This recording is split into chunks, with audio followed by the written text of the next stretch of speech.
मुगल सल्तनत का वो दौर था जब हिंदुस्तान की धरती पर कला और संस्कृति अपने चरम पर थी। शहंशाह जलालुद्दीन मोहम्मद अकबर केवल एक महान शासक ही नहीं, बल्कि कला के सबसे बड़े पारखी और संरक्षक भी थे। उनके दरबार में एक से बढ़कर एक गुणीजन मौजूद थे, लेकिन कला और कलाकारों के लिए उनके दिल में एक खास जगह थी। दूर दराज के देशों से चित्रकार, संगीतकार और कवि आगरा आते थे, अपनी कला का प्रदर्शन करते थे और शहंशाह से मुहमांगा इनाम पाते थे। एक दिन ईरान की सल्तनत से एक महान चित्रकार का आगमन हुआ, जिसका नाम था उस्ताद जरीन कलम। जैसा उसका नाम था, वैसा ही उसका काम था, सोने की कलम वाला। उसकी चित्रकारी में ऐसा जादू था कि बेजान तस्वीरें भी सांस लेती हुई महसूस होती थी। उसने दरबार में शहंशाह अकबर के सामने अपनी कुछ कलाकृतियां पेश की। एक तस्वीर में उसने एक लड़ते हुए घोड़े को बनाया था, जिसके नथुनों से गर्म सांस निकलती हुई महसूस हो रही थी। दूसरी तस्वीर में एक गुलाब का फूल था, जिसकी पंखुड़ियों पर ओस की बूंदें ऐसी चमक रही थी मानो अभी अभी टपक पड़ेंगी। शहंशाह अकबर और पूरा दरबार उसकी कला को देखकर मंत्रमुग्ध हो गया। अकबर ने उसकी तारीफों के पुल बांध दिए और उसे सोने की मोहरों से तौल दिया। लेकिन तारीफ और दौलत ने उस्ताद जरीन तलम के दिमाग में घमंड भर दिया था। वो अपनी कला के नशे में चूर था। दरबार में मिले सम्मान के बाद उसने एक दम भरी मुस्कान के साथ कहा, जहांपनाह, आपकी मेहरबानी का मैं शुक्रगुजार हूं। मैं पूरी दुनिया घुमा हूं, लेकिन मैंने ये पाया है कि कला की असली समझ और रूहानियत फारस की मिट्टी में ही है। हिंदुस्तान में दौलत है, ताकत है, लेकिन वो कलात्मक गहराई और कल्पना की उड़ान नहीं है जो एक सच्चे कलाकार को उस्ताद बनाती है। ये सुनकर पूरे दरबार में एक अपमानजनक सन्नाटा छा गया।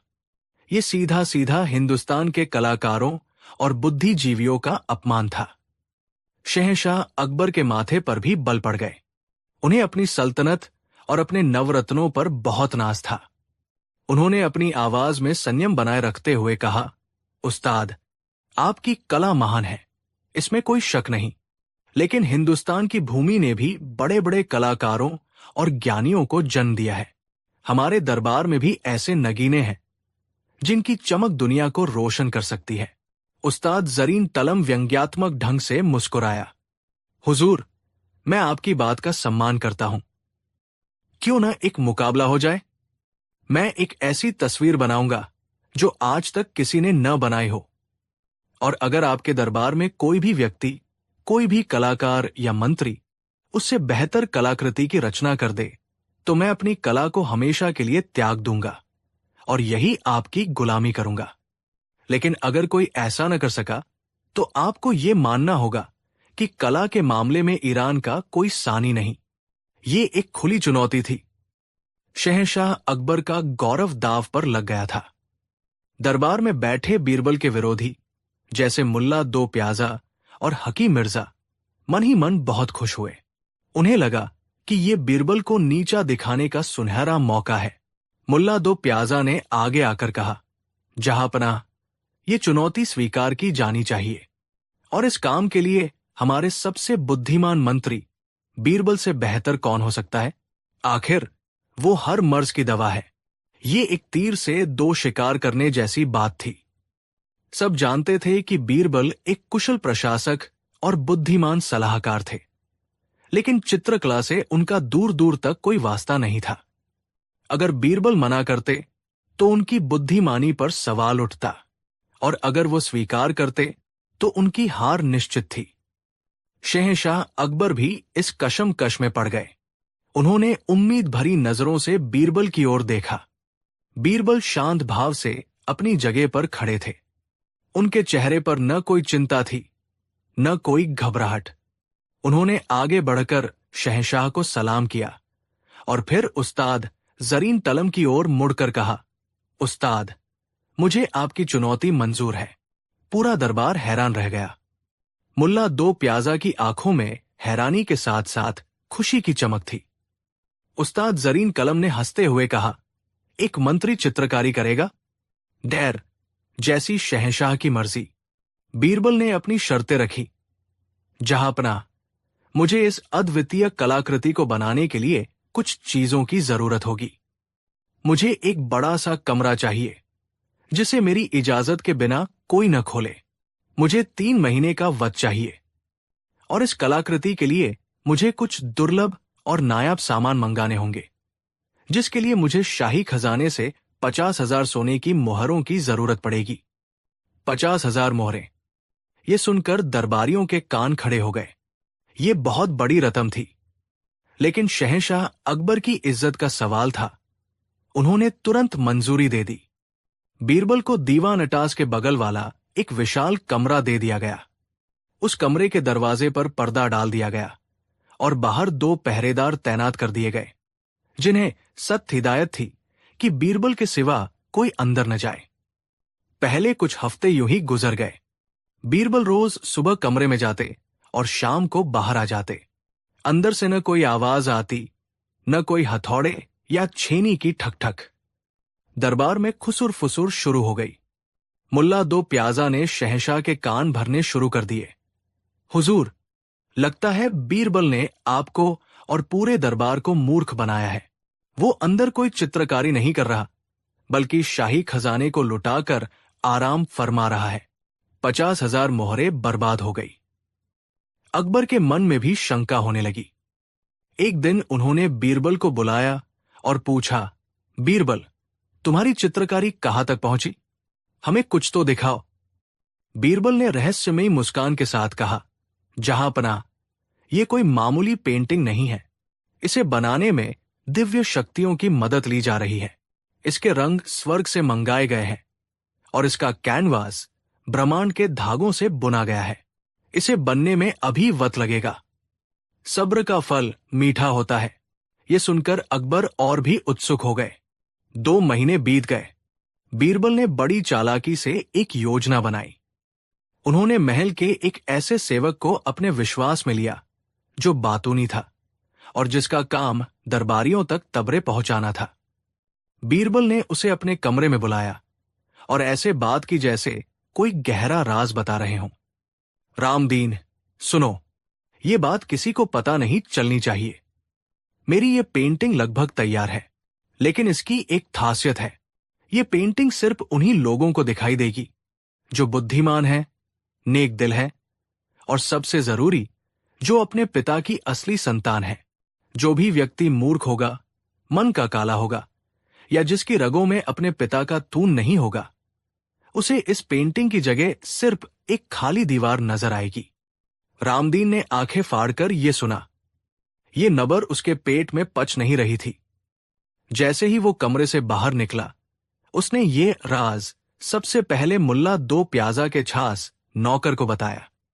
और फिर क्या था, कुछ ही घंटों में ये मबर पूरे महल, दरबार और फिर पूरे आगरा में आग की तरह फैल गई। अब हर किसी के मन में बीरबल की उस अनोखी पेंटिंग को देखने की उत्सुकता और एक अनजाना सा डर बैठ गया था। 3 महीने पूरे होने का दिन आ गया। दरबार खचाखच भरा हुआ था। उस्ताद जरीन कलम अपनी सीट पर अकड़कर बैठा था। उसे पूरा यकीन था कि आज बीरबल का पर्दाफाश होगा। शहंशाह अकबर अपने सिंहासन पर विराजमान थे। उनके चेहरे पर उत्सुकता और थोड़ी चिंता के भाव थे। बीरबल ने दरबार में प्रवेश किया और शहंशाह को सलाम करके कहा, आलम पनाह, आपकी दुआओं और ईश्वर की कृपा से मेरी अद्भुत कलाकृति बनकर तैयार है। आप सब मेरे साथ उस कमरे में तशरीफ लाएं और मेरे जीवन की सबसे श्रेष्ठ रचना का दीदार करें।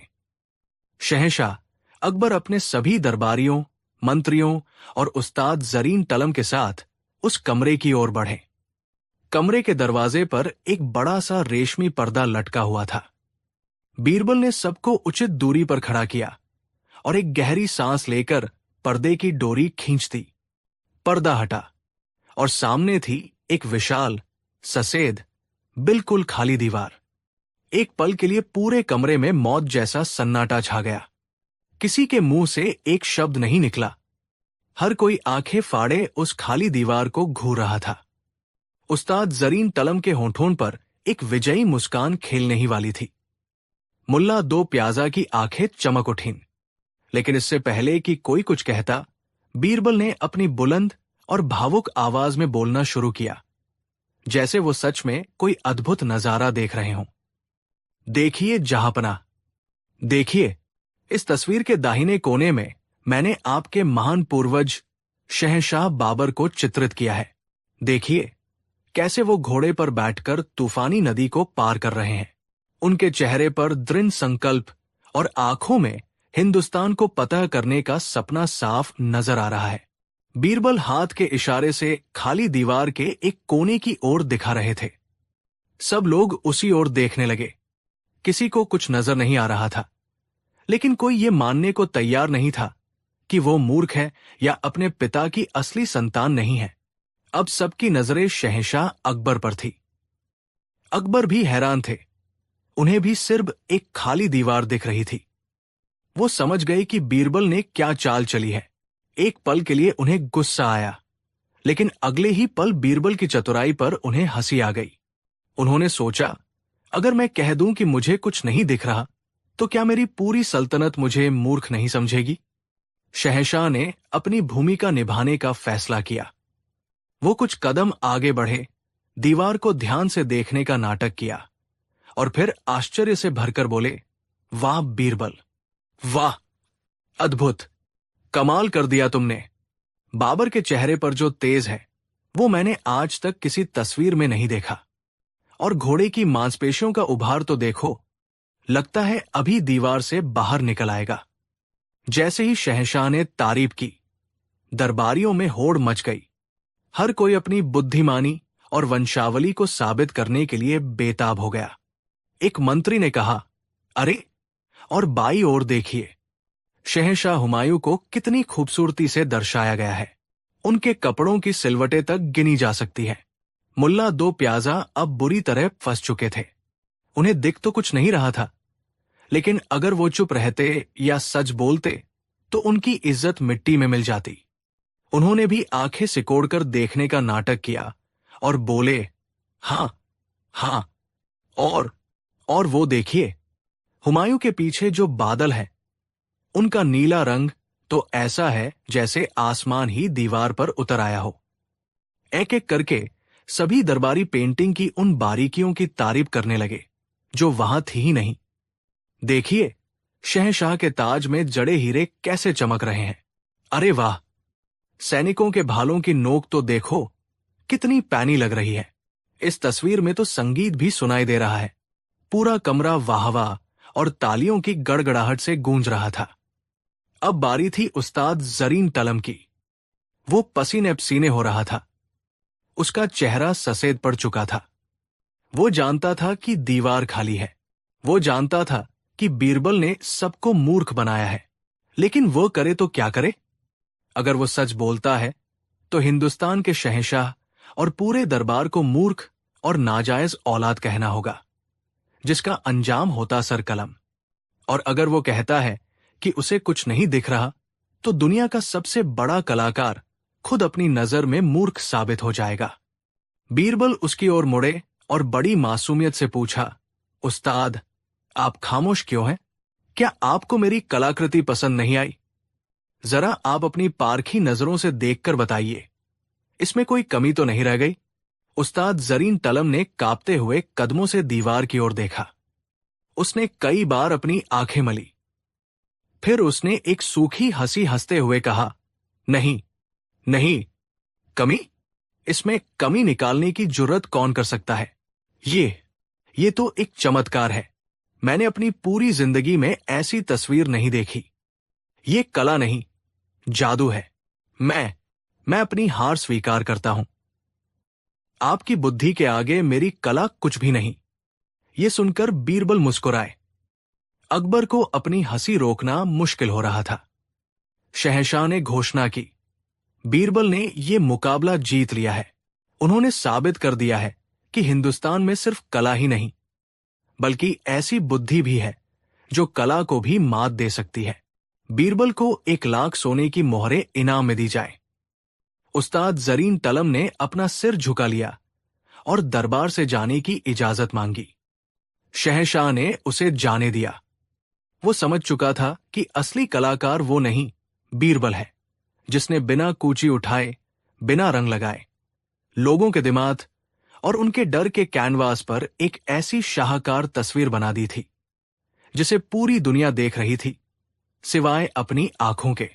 जब सब दरबारी चले गए तो अकबर ने कमरे का दरवाजा बंद करवाया और बीरबल को गले लगा लिया। वो हंसते हंसते लोटपोट हो गए। मान गए बीरबल, तुमने तो कमाल ही कर दिया, लेकिन सच सच बताओ, इस खाली दीवार पर तुम्हें क्या नजर आ रहा था? बीरबल ने विनम्रता से सिर झुकाकर जवाब दिया, जहां पनाह, मुझे इस दीवार पर कोई तस्वीर नजर नहीं आ रही थी। मुझे तो इंसान का घमंड, उसका डर, उसकी असुरक्षा और अपनी झूठी शान को बचाने की उसकी कोशिश साफ नजर आ रही थी। मैंने कोई तस्वीर नहीं बनाई, जहां पनाह, मैंने तो बस समाज को एक आईना दिखाया था जिसमें हर कोई अपनी असलियत देखने से डर रहा था। अकबर बीरबल के इस जवाब से और भी प्रभावित हुए। उन्होंने महसूस किया कि बीरबल ने न केवल दरबार की इज्जत बचाई, बल्कि सबको एक बहुत बड़ा सबक भी सिखाया था। वो सबक ये था कि बुद्धिमानी सबसे बड़ी कला है और इंसान अपने डर का सबसे बड़ा चुलाम होता है। और इस तरह बीरबल की वो अदृश्य पेंटिंग इतिहास की सबसे प्रसिद्ध कलाकृति बन गई। एक ऐसी कलाकृति जो कभी बनी ही नहीं, लेकिन जिसे सबने देखा और सराहा। कहानी 2। आगरा की उस दोपहर में सूरज जैसे आलस्य में डूबा हुआ था। यमुना नदी का पानी भी शांत था और हवा में एक अजीब सी सुस्ती घुली हुई थी। दीवान आम में रोजमर्रा का कामकाज निपट चुका था और अब दीवान इतास में शहंशाह जलालुद्दीन मोहम्मद अकबर अपने कुछ चुनिंदा नवरत्नों और झांस दरबारियों के साथ बैठे थे। माहौल में एक खामोशी थी जो बादशाह अकबर को बिल्कुल पसंद नहीं आ रही थी। उन्हें चहल पहल, दिमागी कसरत और हास परिहास पसंद था। उनकी नजरें दरबार में घूम रही थी। हर कोई अपने विचारों में खोया हुआ था। तानसेन अपनी अगली धुन के बारे में सोच रहे थे तो राजा टोडरमल राजस्व के हिसाब किताब में उलझे थे। तभी उनकी नजरें अपने सबसे प्रिय मित्र और सलाहकार बीरबल पर पड़ी। बीरबल, जो हमेशा अपनी हाजिर जवाबी और ऊर्जा से भरे रहते थे, आज कुछ शांत थे। वो खिड़की से बाहर देख रहे थे। उनका चेहरा गंभीर था और आंखों में गहरी सोच थी। शायद वह किसी उलझी हुई गुत्थी को सुलझाने की कोशिश कर रहे थे या बस यूं ही विचारों में खोए थे। बादशाह अकबर के शैतान दिमाग में एक शरारत सूझी। उन्होंने सोचा कि क्यों न इस खामोशी को तोड़ा जाए और बीरबल को छेड़ा जाए। उनके होठों पर एक कुटिल मुस्कान तैर गई। बीरबल, बादशाह की भारी आवाज ने दीवान एताज की खामोशी को चीर दिया। बीरबल विचारों से बाहर आए और चौंक कर बादशाह की ओर मुड़े। जी, जहांपनाह, आज तुम कुछ अजीब लग रहे हो, अकबर ने अपनी दाढ़ी पर हाथ फेरते हुए कहा। उनकी आंखों में शरारत नाच रही थी। तुम्हारा चेहरा कुछ उतरा उतरा सा है, कहूं तो बुरा तो नहीं मानोगे? बीरबल ने सिर झुकाकर कहा। आलम पनाह, आप बादशाह हैं, आपका कहां सिर आंखों पर, आप बेझिझक फरमाए। अकबर ने एक नाटकीय विराम लिया, दरबारियों की ओर देखा जो अब पूरी तरह उनकी ओर मुखातिब हो चुके थे, और फिर बोले, आज तुम हूबहू एक गधे जैसे दिखते हो। ये सुनते ही पूरे दरबार में जैसे बिजली दौड़ गई। एक पल के लिए सन्नाटा छा गया, इतना गहरा कि मक्खी के उड़ने की आवाज भी सुनाई दे जाए। किसी को अपने कानों पर यकीन नहीं हो रहा था। शहंशाह ने अपने सबसे बुद्धिमान मंत्री की तुलना एक गधे से कर दी थी। कुछ दरबारियों ने, जो बीरबल से जलते थे, बड़ी मुश्किल से अपनी हंसी रोकी। उनके चेहरे पर विजयी भाव तैर गया, खासकर मुल्ला दो प्याजा और हकीम लल्लूलाल, जो हमेशा बीरबल को नीचा दिखाने का मौका ढूंढते थे। उनकी आंखों में एक दुष्ट चमक आ गई। उन्हें लगा कि आज बीरबल का खेल खत्म हो गया। बादशाह का यह मजाक नहीं, बल्कि एक अपमान था, और इसका जवाब देना बीरबल के लिए लगभग नामुमकिन था। अगर वो गुस्सा करते तो ये बादशाह की तौहीन होती, अगर वो चुप रहते तो ये अपमान स्वीकार करने जैसा होता। सबकी नजरें बीरबल पर टिकी थी। हर कोई उनकी प्रतिक्रिया का इंतजार कर रहा था। क्या वो तिलमिला उठेंगे? क्या उनकी जुबान लड़खड़ा जाएगी? लेकिन बीरबल के चेहरे पर शिकन तक नहीं आई। उन्होंने एक पल के लिए अपनी आंखें बंद की, जैसे बादशाह के शब्दों को अपने अंदर उतरने दे रहे हों। फिर उन्होंने आंखें खोली और उनके चेहरे पर न गुस्सा था, न अपमान, बस एक शांत और गहरी मुस्कान थी।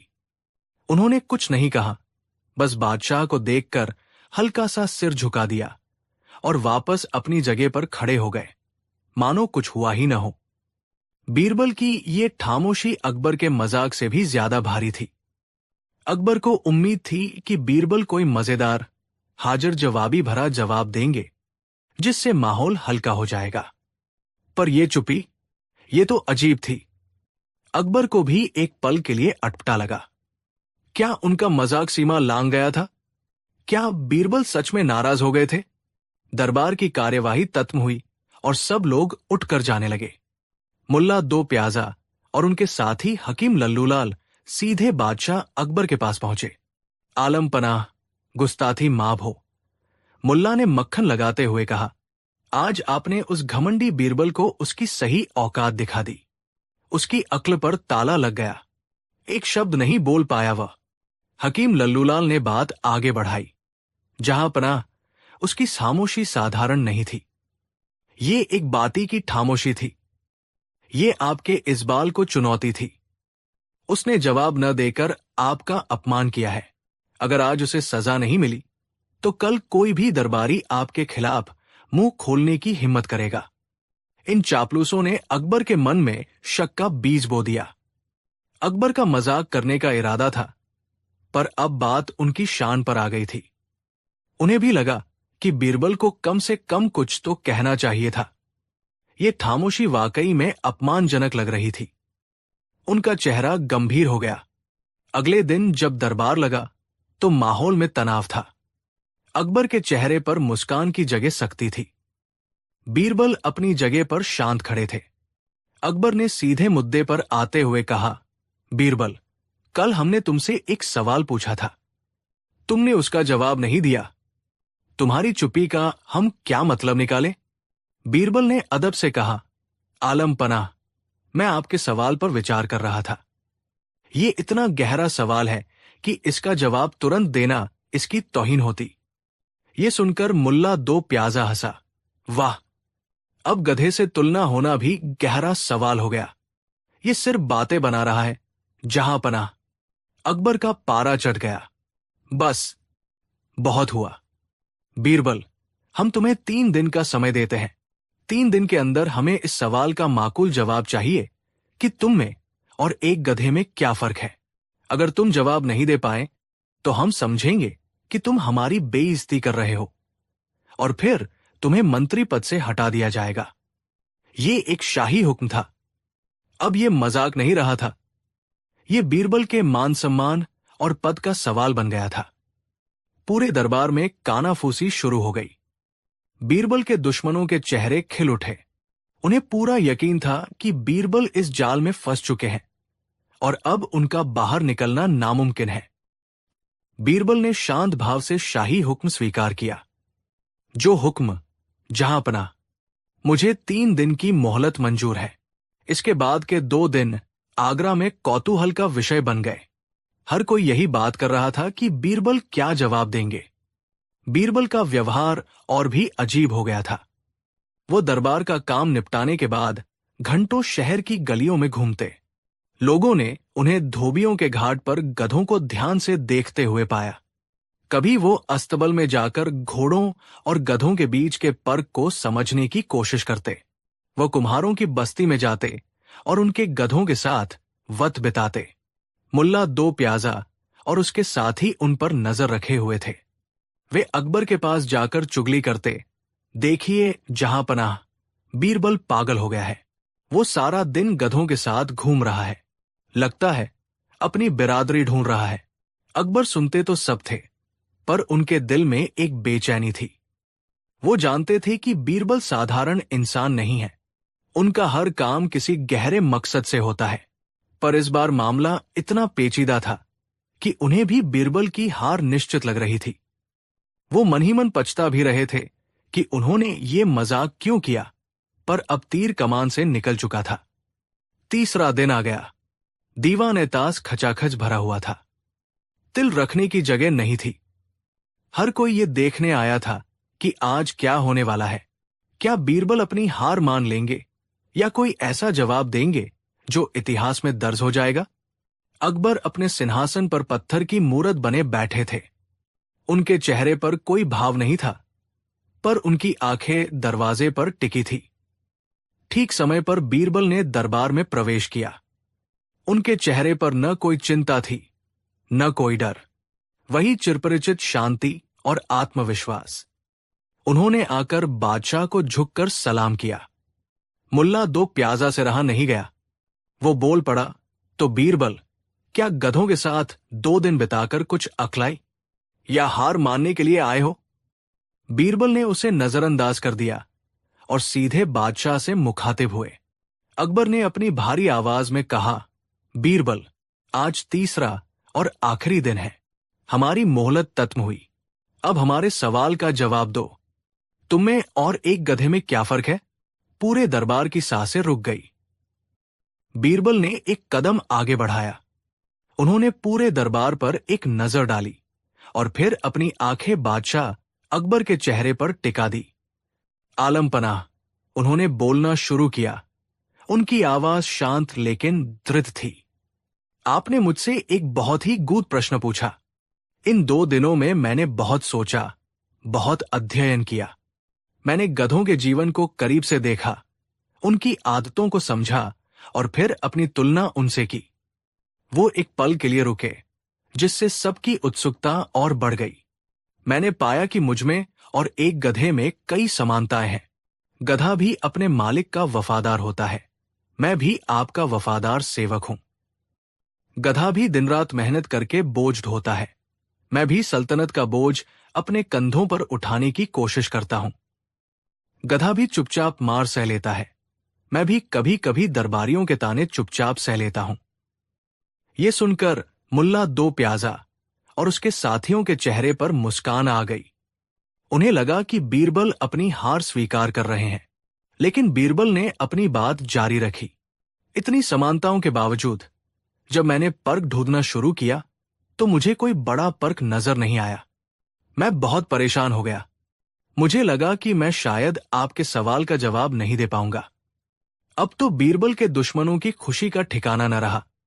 वे एक दूसरे को देखकर मुस्कुराने लगे। लेकिन फिर बीरबल की आवाज में एक चमक आई। कल रात मुझे इस सवाल का असली जवाब मिला। एक ऐसा पर्क जो बहुत ही मामूली है, पर वही सबसे बड़ा सच है। क्या है वो पर्क? अकबर ने अधीर होकर पूछा। बीरबल अपनी जगह से हिले। वो उस स्थान पर खड़े थे जो बादशाह के सिंहासन से लगभग 10-12 फीट की दूरी पर था। उन्होंने जमीन की ओर देखा, जैसे कुछ नाप रहे हों। फिर उन्होंने बादशाह अकबर की ओर देखा। उन्होंने कुछ कहा नहीं। वो बस अपनी जगह से धीरे धीरे पीछे हटने लगे। 1 कदम, 2 कदम, 3 कदम, 4 कदम। 4 कदम पीछे हटकर वो रुक गए। पूरा दरबार हैरान था कि ये क्या हो रहा है, ये कैसा जवाब है। बीरबल ने पीछे हटकर उस नई जगह से बादशाह अकबर को देखा। उनके चेहरे पर एक शरारती मुस्कान थी और आंखों में गहरी बुद्धिमानी की चमक। उन्होंने अपना सिर झुकाया और बहुत ही विनम्रता से, लेकिन साफ और बुलंद आवाज में कहा, जहांपना, आपने पूछा था कि मुझमें और एक गधे में क्या फर्क है। मैंने बहुत नापजों की, बहुत सोचा समझा और अंत में मैं इस नतीजे पर पहुंचा हूं कि। उन्होंने एक नाटकीय विराम लिया। पूरा दरबार सांस रोके खड़ा था। मुझमें और गधे में ठीक 4 कदम का फासला है। एक पल के लिए दरबार में मौत जैसा सन्नाटा छा गया। किसी को कुछ समझ नहीं आया। 4 कदम का फासला, इसका क्या मतलब? और फिर जैसे किसी ने अंधेरे कमरे में दिया जला दिया हो। सबसे पहले ये बात बादशाह अकबर के दिमाग में कौन थी? बीरबल पहले जहां खड़े थे वो उनकी जगह थी। उन्होंने जिस गधे से अपनी दूरी नापी थी वो कोई और नहीं बल्कि सिंहासन पर बैठा व्यक्ति था। बीरबल ने एक ही वाक्य में बिना कोई अपमानजनक शब्द इस्तेमाल किए बादशाह के मजाक का जवाब उन्हीं पर लौटा दिया था। ये एक ऐसी हाजिर जवाबी थी जिसकी कोई कल्पना भी नहीं कर सकता था। जैसे ही ये बात समझ में आई, अकबर का कठोर चेहरा बदल गया। उनकी आंखें आश्चर्य से फैल गई और फिर उनके होठों पर एक मुस्कान आई जो धीरे धीरे एक जोरदार ठहाके में बदल गई। वो हंसते हंसते लोटपोट हो गए। उनकी हंसी पूरे दीवान-ए-ताश में गूंज रही थी। बादशाह को हंसता देख दरबारियों को भी पूरी बात समझ में आ गई और फिर पूरा दरबार ठहाकों से गूंज उठा। जो लोग बीरबल से जलते थे उनके चेहरे का रंग उड़ गया, उनका सिर शर्म से झुक गया। मुल्ला दो प्याजा और हकीम लल्लूलाल तो ऐसे लग रहे थे जैसे किसी ने उन्हें जमीन में जिंदा गाड़ दिया हो। वे बीरबल की बुद्धि के सामने एक बार फिर बौने साबित हो गए थे। जब अकबर की हंसी थमी तो उनकी आंखों में आंसू थे।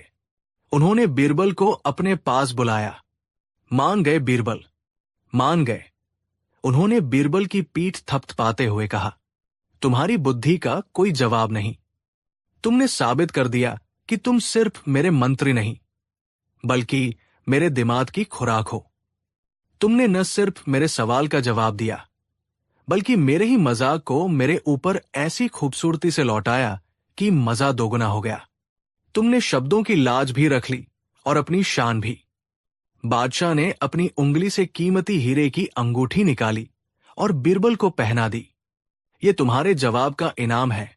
उन्होंने कहा, आज से ये दरबार हमेशा याद रखेगा कि बीरबल और एक गधे में सिर्फ 4 कदम का फासला नहीं बल्कि जमीन और आसमान का फर्क है। एक के पास शरीर की ताकत है तो दूसरे के पास दिमाग की वो ताकत है जिसके सामने बड़ी बड़ी सल्तनतें भी झुक जाती है। उस दिन के बाद किसी भी दरबारी ने बीरबल की बुद्धि को चुनौती देने की हिम्मत नहीं की और ये कहानी इतिहास के पन्नों में हमेशा के लिए दर्ज हो गई।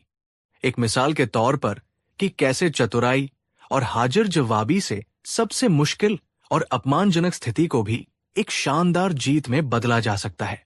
कहानी 3।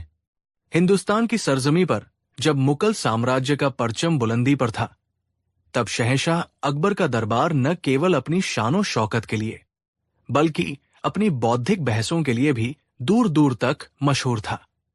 शहंशाह अकबर एक जिज्ञासु शासक थे जिनका मन अक्सर दुनिया की उलझी हुई पहेलियों में खोया रहता था। वो अपनी प्रजा और अपने दरबारियों की बुद्धि को परखने के लिए अक्सर अजीबोगरीब सवाल और चुनौतियां पेश करते रहते थे और हर बार उनकी हर जटिल चुनौती का एक सरल और गहरा समाधान लेकर सामने आते थे उनके सबसे प्रिय मंत्री और मित्र बीरबल। एक शाम जब सूरज की सुनहरी किरणें यमुना नदी के पानी पर नाच रही थी, शहंशाह अकबर अपने महल के झरोखे में अकेले बैठे हुए थे। उनके सामने था उनका विशाल साम्राज्य, उनकी अजेय सेना और अथाह खजाना। उनके पास वो सब कुछ था जिसका सपना कोई भी इंसान देख सकता है, दौलत, शोहरत, ताकत, सम्मान। लेकिन आज इन सब के बावजूद उनके मन में एक अजीब सी बेचैनी थी, एक खालीपन का एहसास था। उन्हें लगा कि दुनिया की हर चीज, हर खुशी नश्वर है। आज जो है कल नहीं होगा। दौलत लुट सकती है, शोहरत फीकी पड़ सकती है और ताकत छिन सकती है। इस विचार ने उन्हें इतना परेशान कर दिया कि उन्होंने अपने मन की इस उलझन को परखने का फैसला किया। अगले दिन जब दरबार लगा तो शहंशाह के चेहरे पर एक असामान्य गंभीरता थी। दरबारियों ने जब उन्हें देखा तो वे समझ गए कि आज कोई ताज बात होने वाली है। सब अपनी अपनी जगह पर चुपचाप बैठ गए। शहंशाह अकबर ने अपनी गहरी आवाज में कहना शुरू किया, हमारे दरबार के नायब हीरो, आज हमारे मन में एक सवाल उठा है। इस दुनिया में अनगिनत चीजें हैं, कुछ दुर्लभ, कुछ आम। हमने दुनिया के कोने कोने से नायाब हीरे मोती, कीमती कलाकृतियां और अद्भुत जानवर मंगवाए हैं। हमारा खजाना दुनिया की हर कीमती चीज से भरा हुआ है। लेकिन आज हम तुम सबसे एक ऐसी चीज चाहते हैं जो इस दुनिया में कहीं न मिलती हो। यह सुनकर पूरे दरबार में सन्नाटा छा गया। यह कैसा सवाल था? एक ऐसी चीज जो कहीं न मिलती हो, उसे कोई कैसे ला सकता है? यह तो एक असंभव काम था। शहंशाह ने अपनी बात जारी रखी।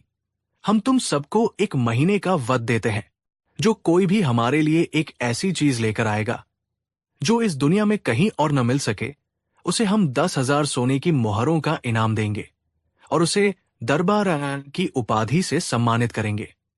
लेकिन याद रहे, अगर 1 महीने बाद कोई खाली हाथ लौटा तो उसे अपनी नाकामी स्वीकार करनी होगी। दरबारियों के चेहरे पर हवाइयां उड़ने लगी। ये शहंशाह का कोई मजाक नहीं, बल्कि एक गंभीर चुनौती थी। मुल्ला 2 प्याजा जैसे बीरबल के विरोधी मन ही मन मुस्कुराए। उन्हें लगा कि ये बीरबल को फंसाने का एक शानदार मौका है। बीरबल खुद को बहुत बुद्धिमान समझते हैं।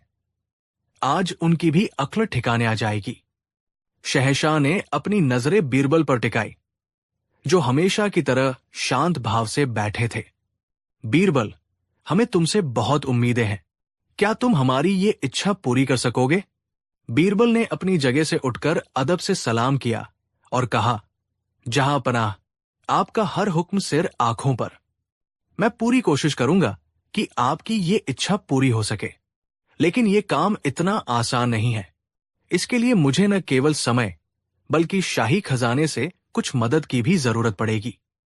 अकबर ने पूछा, तुम्हें क्या चाहिए? बीरबल ने कहा, आलम पनाह, मुझे 5,000 सोने की मोहरें और कुछ भरोसेमंद कारीगरों और मजदूरों की जरूरत होगी। और इस 1 महीने के दौरान मैं दरबार में हाजिर नहीं हो पाऊंगा, क्योंकि मुझे इस खास चीज को बनाने के लिए एकांत और समय चाहिए होगा। यह सुनकर दरबारी कानाफूसी करने लगे। बनाने के लिए? इसका मतलब बीरबल कोई चीज खुद बनाएंगे। लेकिन ऐसी कौन सी चीज है जो आज तक दुनिया में किसी ने न बनाई हो और जो कहीं मिलती भी न हो? मुल्ला 2 प्याजा ने तुरंत शहंशाह के कान भरे। हुजूर, ये बीरबल की चाल है। वो शाही खजाने को लूटकर 1 महीना आराम करना चाहता है। भला कोई ऐसी चीज कैसे बना सकता है जो कहीं मिलती ही न हो? लेकिन अकबर को बीरबल पर पूरा भरोसा था। उन्होंने बीरबल की सारी मांगें पूरी करने का हुक्म दिया और कहा, ठीक है बीरबल, हम तुम्हें 1 महीने का समय और तुम्हारी मांगी हर चीज देते हैं। लेकिन याद रखना, अगर तुम नाकाम हुए तो अंजाम अच्छा नहीं होगा। बीरबल ने धन्यवाद किया और दरबार से चले गए। अगले दिन से बीरबल ने अपना काम शुरू कर दिया। उन्होंने शहर से कुछ दूरी पर एक शांत और एकांत जगह चुनी। वहां उन्होंने मजदूरों की मदद से एक छोटी सी लेकिन बेहद खूबसूरत कुटिया बनवाई। उस कुटिया में न कोई खिड़की थी, न कोई झरोखा। अंदर जाने का सिर्फ एक दरवाजा था। उन्होंने शाही बावर्ची खाने से सबसे बेहतरीन रसोइयों को बुलवाया और उन्हें उस कुटिया के पास ही रहने का इंतजाम कर दिया। उन्होंने शहर के सबसे अच्छे संगीतकारों और कहानीकारों को भी वही बुला लिया। अब बीरबल का रोज का यही नियम बन गया। वो दिन भर उस कुटिया के अंदर रहते। अंदर से कभी कभी संगीत की मधुर धुनें सुनाई देती, तो कभी कहानियों के स्वर गूंजते।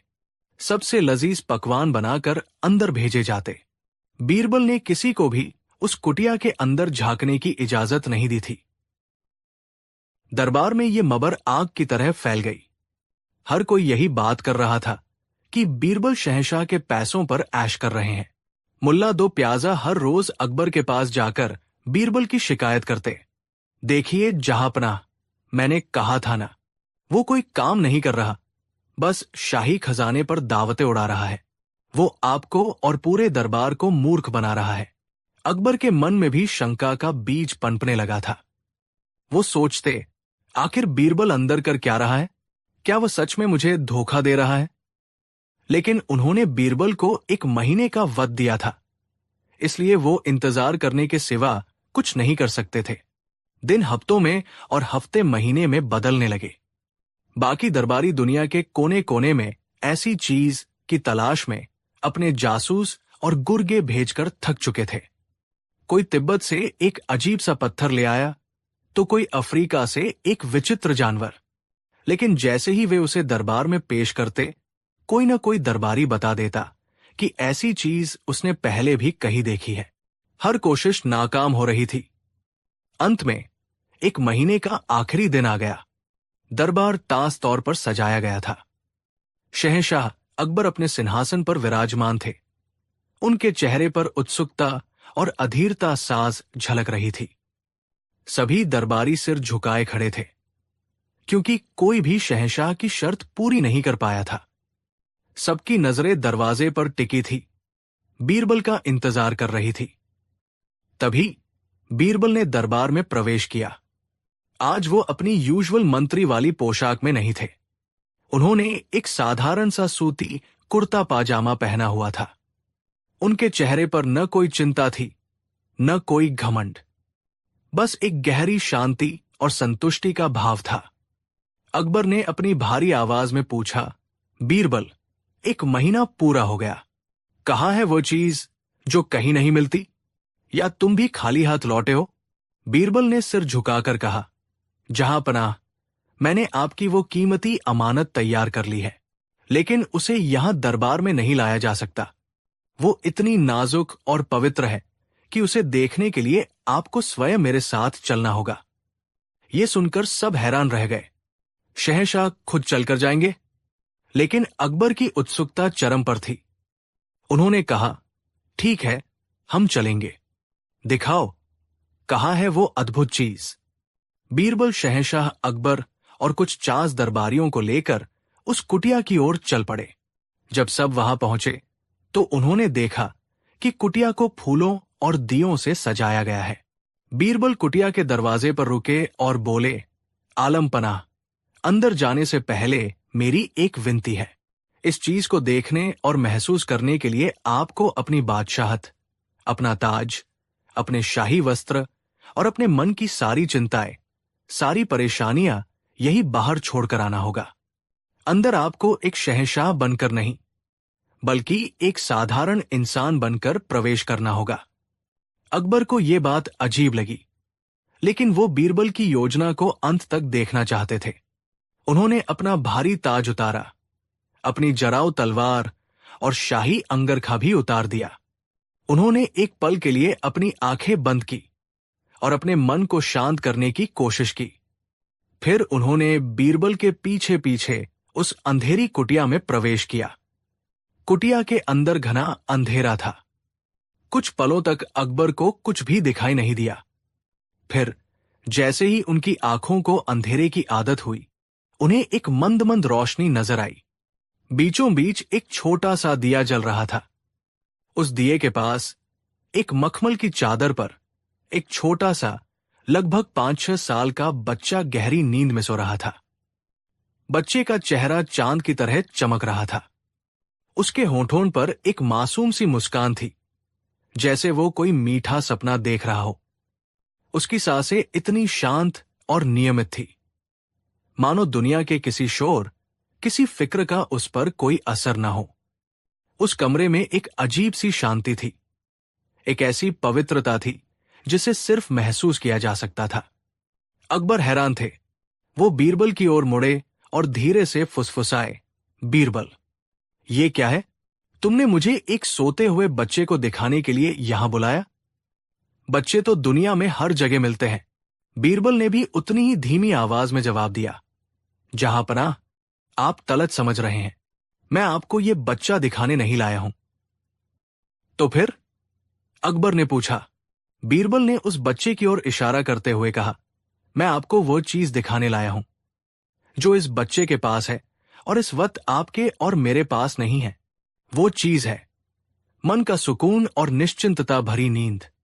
बीरबल ने अपनी बात आगे बढ़ाई, आलम पनाह, आपने एक ऐसी चीज मांगी थी जो दुनिया में कहीं नहीं मिलती। ये सुकून भरी नींद ही वो चीज है। ये किसी बाजार में नहीं बिकती, किसी खजाने में नहीं पाई जाती। ये बच्चे के पास है क्योंकि उसका मन पवित्र है। उसे न दौलत खोने का डर है, न सल्तनत चलाने की चिंता। उसे न किसी से ईर्ष्या है, न किसी से कोई बैर। उसका मन चिंताओं से खाली है, इसीलिए उसकी नींद इतनी गहरी और मीठी है। आप शहंशाह हैं। आपके पास दुनिया की हर दौलत है, लेकिन क्या आप ऐसी निश्चिंत नींद सो सकते हैं? नहीं। आपको हर पल अपनी प्रजा की, अपने दुश्मनों की, अपनी सल्तनत की चिंता घेरे रहती है। मैं आपका मंत्री हूं। मुझे अपनी जिम्मेदारियों की चिंता है। ये दरबारी है। इन्हें एक दूसरे से आगे बढ़ने की चिंता है। दुनिया का हर इंसान किसी न किसी बोझ, किसी न किसी लालच, किसी न किसी डर के साए में जी रहा है। इसीलिए ये सुकून ही वो चीज है जो बड़े होने के बाद दुनिया में कहीं नहीं मिलती। इसे कमाया नहीं जा सकता, इसे सिर्फ पाया जा सकता है जब मन बच्चों की तरह निर्मल हो जाए। बीरबल की बातें तीर की तरह अकबर के दिल में उतर गई। उन्हें उस शाम की अपनी बेचैनी याद आ गई।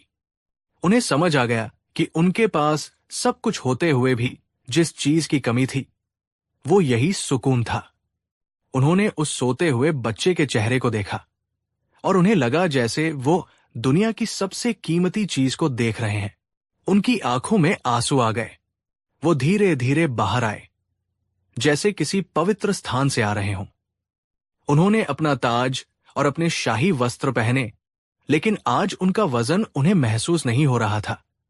उन्होंने बीरबल के कंधे पर हाथ रखा और उनकी आंखों में देखकर कहा, बीरबल, आज तुमने हमें 10,000 सोने की मोहरों से भी ज्यादा कीमती चीज दी है।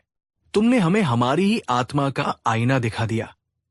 तुम सच में दरबार अक्लमंद हो। तुमने हमें वह चीज लाकर दी है जिसकी तलाश हर इंसान को होती है, लेकिन जो मिलती किसी को नहीं।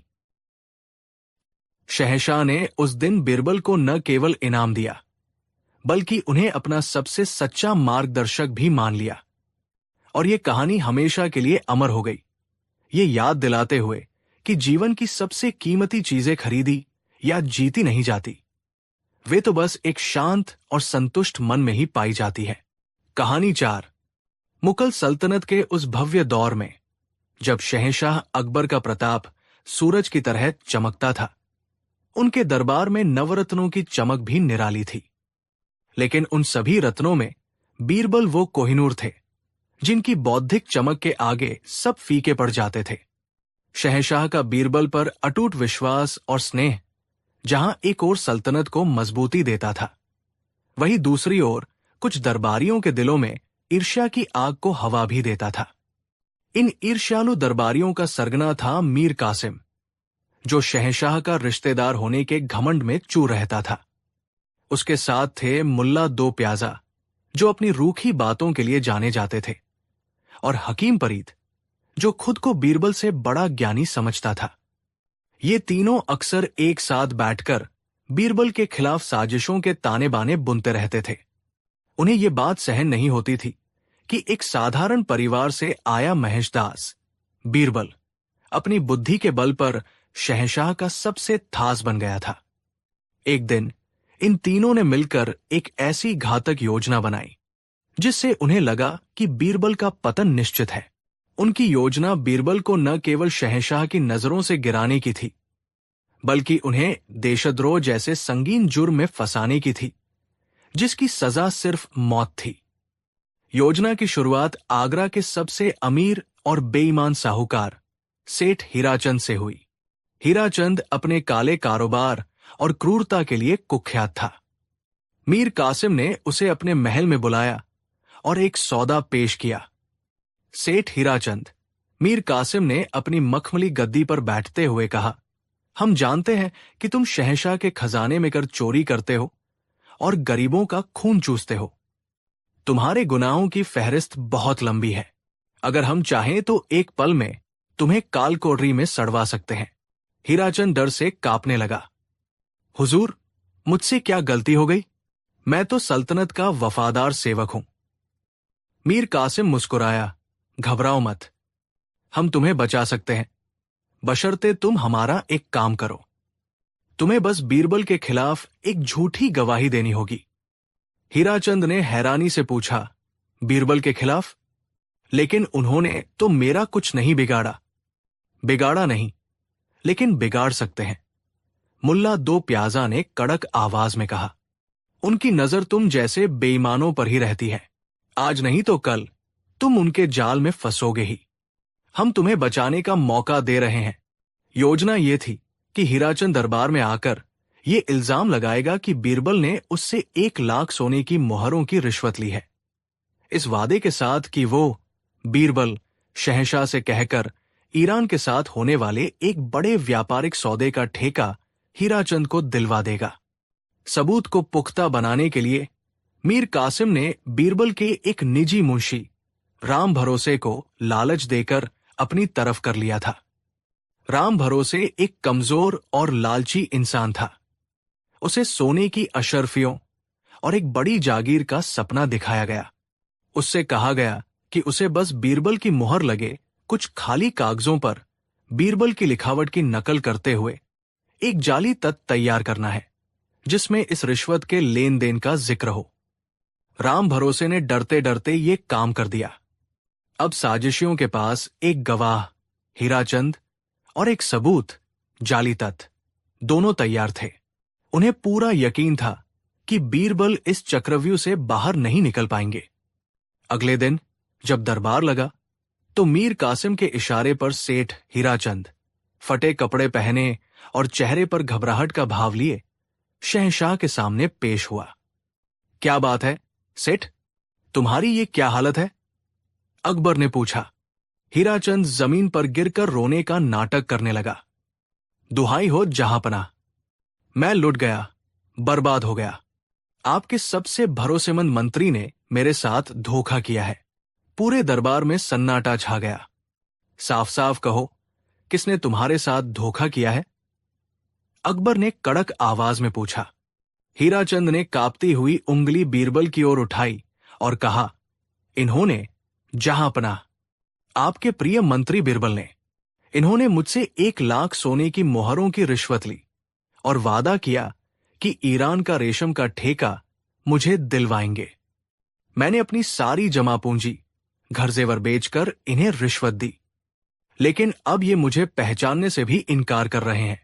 ये सुनते ही दरबार में भूचाल आ गया। बीरबल पर रिश्वतखोरी का इल्जाम, ये अविश्वसनीय था। बीरबल शांत खड़े थे। उनके चेहरे पर कोई शिकन नहीं थी, जैसे वो किसी और के बारे में बात सुन रहे हों। अकबर का चेहरा गुस्से से लाल हो गया। उन्हें बीरबल पर पूरा भरोसा था, लेकिन इतना संगीन इल्जाम लगने के बाद न्याय की प्रक्रिया पूरी करना जरूरी था। क्या तुम्हारे पास इस बात का कोई सबूत है? अकबर ने पूछा। जी जहांपनाह, मीर कासिम तुरंत आगे आया। हमारे पास एक तथ्य है जो बीरबल ने खुद सेठ हीराचंद को लिखा था। इस पर बीरबल की मुहर भी लगी है। उसने वो जाली तथ्य शहंशाह के सामने पेश कर दिया। अकबर ने तथ्य पढ़ा। लिखावट हूबहू बीरबल की थी और मुहर भी असली थी। अकबर का दिल बैठ गया। क्या बीरबल सच में ऐसा कर सकते हैं? मुल्ला दो प्याजा ने आग में घी डालते हुए कहा, हुजूर, बात सिर्फ रिश्वत की नहीं है। ईरान के साथ होने वाला सौदा सल्तनत की सुरक्षा से जुड़ा है। इस ठेके को किसी लालची सेठ को देना देशद्रोह से कम नहीं है। बीरबल ने पैसों के लिए सल्तनत की सुरक्षा को दांव पर लगा दिया। अब यह मामला रिश्वत से बढ़कर देशद्रोह का बन चुका था। अकबर ने भारी मन से बीरबल की ओर देखा। बीरबल, क्या तुम्हें इस बारे में कुछ कहना है? बीरबल ने आगे बढ़कर शहंशाह को सलाम किया। जहांपनाह, मैं केवल इतना ही कहूंगा कि ये आरोप सरासर झूठा और एक गहरी साजिश का हिस्सा है। मैंने न कोई रिश्वत ली है और न ही ये तथ्य मैंने लिखा है। मीर कासिम चीखा, झूठ! तुम सरासर झूठ बोल रहे हो। लिखावट तुम्हारी है, मुहर तुम्हारी है। अब क्या कहोगे? बीरबल ने शांत भाव से उत्तर दिया। लिखावट की नकल की जा सकती है और मुहर चुराई या उसकी नकल बनाई जा सकती है। जहांपनाह, अगर आप मुझे सिर्फ 3 दिन की मोहलत दे तो मैं दूध का दूध और पानी का पानी कर दूंगा। मैं न केवल अपनी बेगुनाही साबित करूंगा, बल्कि असली साजिशकर्ताओं को आपके सामने बेनकाब भी करूंगा। अकबर एक दुविधा में थे। सबूत बीरबल के खिलाफ थे, लेकिन उनका दिल ये मानने को तैयार नहीं था।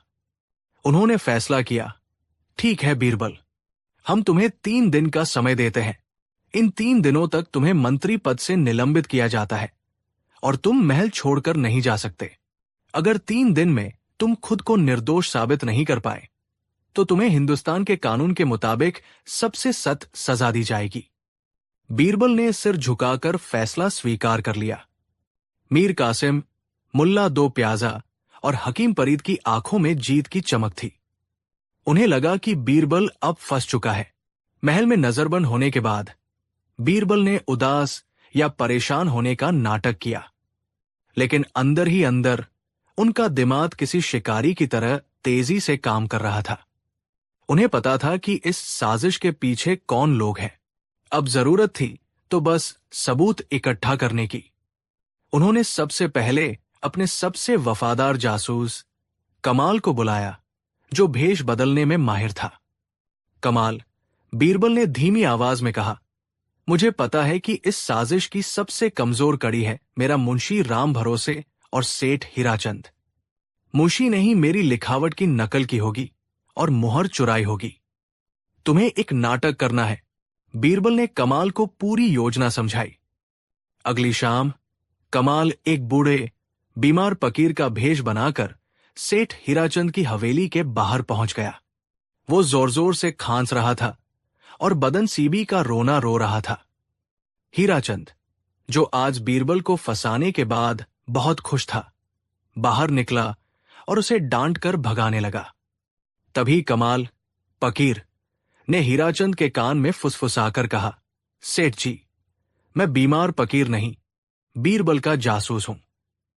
उन्होंने मुझे ये कहने भेजा है कि शहंशाह को तुम्हारी बेईमानी पर शक हो गया है। बीरबल ने शहंशाह से कहा है कि तुम एक झूठे और लालची इंसान हो और तुम्हारी गवाही का कोई भरोसा नहीं। अब शहंशाह तुम्हारी पूरी जायदाद की जांच करवाने वाले हैं। तुम्हारे बचने का सिर्फ एक ही रास्ता है। मीर कासिम से जो इनाम तुम्हें मिलने वाला है, उसका आधा हिस्सा बीरबल को दे दो, वो तुम्हें बचा लेंगे। ये सुनकर हीराचंद के पैरों तले जमीन खिसक गई। उसे लगा कि बीरबल और मीर कासिम के बीच कोई गुप्त समझौता हो गया है और उसे बलि का बकरा बनाया जा रहा है। वो बीरबल की बुद्धि से डरता था। उसे लगा कि बीरबल जरूर कोई रास्ता निकाल लेंगे और वो फंस जाएगा। डर के मारे वो सीधे मीर कासिम के पास भागा। सरकार, हम तो लुट गए। बीरबल ने अपना जासूस भेजा था। वो इनाम का आधा हिस्सा मांग रहा है, वरना वो शहंशाह से कहकर मेरी जायदाद जब्त करवा देगा। मीर कासिम ये सुनकर बौखला गया। मूर्ख, ये बीरबल की चाल है तुम्हें डराने की। वो कुछ नहीं कर सकता, वो नजरबंद है। लेकिन हीराचंद को यकीन नहीं हुआ। वो गिड़गिड़ाने लगा। मीर कासिम को लगा कि अगर हीराचंद डरकर पलट गया तो सारी योजना चौपट हो जाएगी। उसने उसे शांत करने के लिए कहा, घबराओ मत, तुम कल रात चुपके से मेरे महल आना। मैं तुम्हें इनाम की आधी रकम अभी दे दूंगा, ताकि तुम्हें यकीन हो जाए। ये बात कमाल ने, जो पास ही छिपा हुआ था, सुन ली। बीरबल का पहला तीर निशाने पर लगा था। अब बारी थी दूसरी कमजोर कड़ी, मुंशी राम भरोसे की। अगले दिन कमाल एक ज्योतिषी का भेष धरकर राम भरोसे के घर पहुंचा। उसने राम भरोसे का हाथ देखने का नाटक किया और बड़ी गंभीर आवाज में बोला, बेटा, तुम्हारे हाथ की रेखाएं बता रही हैं कि तुम पर राजद्रोह का संकट मंडरा रहा है। तुमने किसी बड़े आदमी के कहने पर कोई बहुत बड़ा पाप किया है। तुम्हारी जान नतरे में है। जिन लोगों के लिए तुमने ये किया है, वही लोग तुम्हें रास्ते से हटाने की कोशिश करेंगे, ताकि कोई सबूत बाकी न रहे। राम भरोसे का चेहरा डर से पीला पड़ गया। ज्योतिषी की बातें सच लग रही थी। उसे भी डर था कि काम निकल जाने के बाद मीर कासिम उसे मरवा सकता है। कमाल ने उसे और डराते हुए कहा, तुम्हारे बचने का एक ही उपाय है।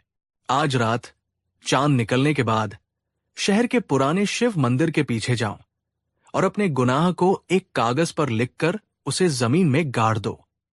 फिर उस पर 7 पत्थर रख देना।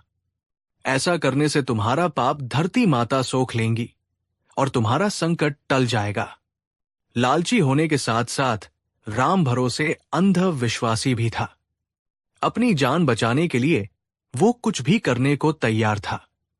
उस रात जैसे ही चांद निकला, राम भरोसे चुपके से पुराने शिव मंदिर के पीछे गया। उसने एक कागज पर पूरी साजिश का ब्यौरा लिखा, कैसे मीर कासिम, मुल्ला दो प्याजा और हकीम फरीद ने उसे लालच दिया, कैसे उसने बीरबल की लिखावट की नकल की और जाली तद बनाया।